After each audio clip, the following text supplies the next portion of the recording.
The tradition continues. Calvary Global to the world 24/7. Tradition continues. Calvary.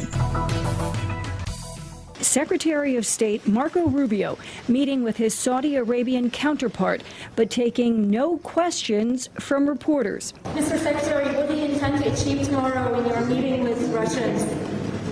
Saudi Arabia is hosting the high-level preliminary talks beginning Tuesday between U.S. and Russian officials, which are aimed at restoring ties between the U.S. and Russia and ending Russia's nearly three-year war with Ukraine. Russia must immediately end its war against Ukraine, which not only violates international law, but was also a strategic error for Russia.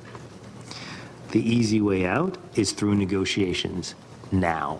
However, the U.S. has already made clear that Russia will not have to withdraw from the Crimean Peninsula part of Ukraine that Russia invaded in 2014. We must start by recognizing that returning to Ukraine's pre-2014 borders is an unrealistic objective. Russian officials also arriving in Saudi Arabia to begin the process of setting up a meeting between President Trump and Russian President Vladimir Putin.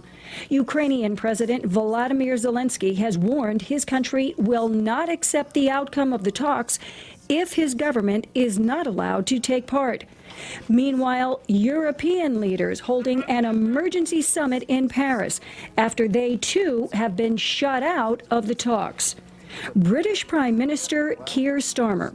This isn't just about the front line in Ukraine, it's the front line of Europe and of the United Kingdom. It's about our national security. The Prime Minister calling on all European allies to step up, with the UK playing a leading role. And I'm prepared to consider committing British forces on the ground alongside others if there is a lasting peace agreement.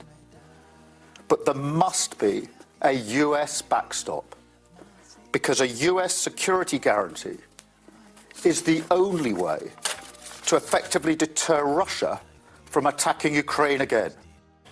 And even though Ukraine is being shut out right now of the talks that begin tomorrow, the spokesperson for the U.S. State Department says any actual peace negotiations between Russia and Ukraine would only take place with Ukraine's involvement.